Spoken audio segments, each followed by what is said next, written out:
as you can and mound it up, and that will be fine for winter. Don't ever, ever put plastic on roses because they continue to perspire during the winter months, and that condensation would be formed inside the plastic, and before you know it, it would be dead by freezing at the cold temperatures at night. There you have it, happy, successful rose growing. If you want to learn more about gardening or any other questions, call your horticultural society, or better still, join your horticultural society and learn by doing.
Hi, welcome to my garden, at least this part of it.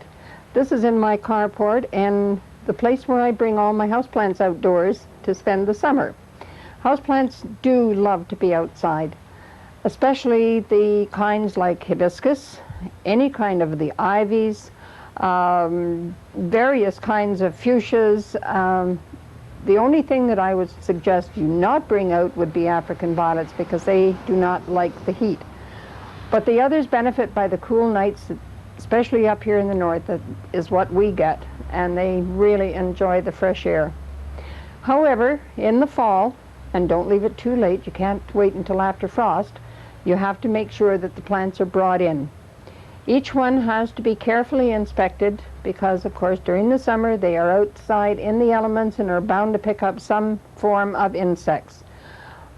There are various kinds of insecticidal soaps that can be used. Safer's puts out a very good one, and they should all be sprayed before they're brought back into the house. Examine them closely also for things like aphids and so on.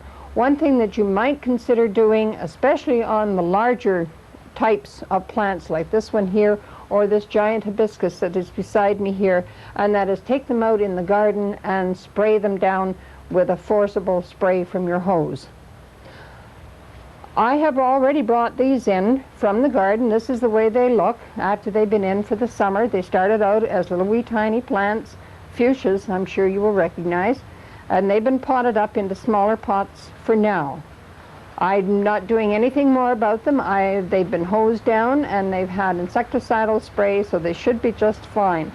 What I plan on doing in these, when I bring them in, is I'm going to stake them up, and then by the time they grow up for next year, I'm going to tape them up onto a bamboo stake like this, and by next year, when they go out in the spring, they'll be this tall, and they'll be in the form of a standard, which are very, very beautiful and should be able to go into any shady location in the garden. Fuchsias are lovely in the garden that way. I'm sure you've seen many pictures of them in the English gardens. The one thing I want to demonstrate to you, though, propagating houseplants should only be done in the spring. But in the fall, when you bring them indoors, you might find that you have a plant that looks like this. You have all the roots exposed on the top. Obviously, this plant has gone way too far and is way too big for this particular kind of a pot. So it has to be transplanted into something bigger. You don't want to go too big, though, just a little bit larger than the one that it has been in. When a plant is a woodied stem, I would strongly suggest that you put it into a clay pot for the simple reason it has more stability. Plastic has a habit of causing a plant to become top-heavy. I don't know if you recognize this or not. This is called landscape fabric. It is a woven fabric. A lot of people are using it in their gardens nowadays to prevent weed growth. It has another use that is excellent. You take a circle or a square, cut a piece of it, and put it down in the bottom of your pot, and it covers all the holes, whether you have side holes or the hole in the bottom, and it prevents all the earth from going through.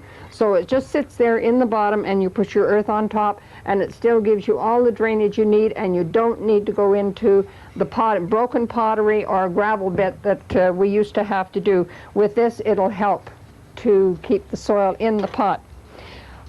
In houseplants, I strongly suggest that you go to a non-soil mix when you're using it for transplanting. We have shown that before in other series, but however, now is the time that you just want to pull this ruthlessly right out of the pot. It doesn't really matter how, oh dear, it is difficult, isn't it? It's grown right into that pot. And set it into the new one and pack new earth all around it and push it in good and firm, and that will give it a good base. But don't disrupt the roots. You don't want to have anything happen to it between now and spring growth. This is just for the interim period. There, and that should do it for the winter. Make sure you spray them all and bring them in before the frost hits. If you want to learn more about gardening or any other questions, call your horticultural society, or better still, join your horticultural society and learn by doing.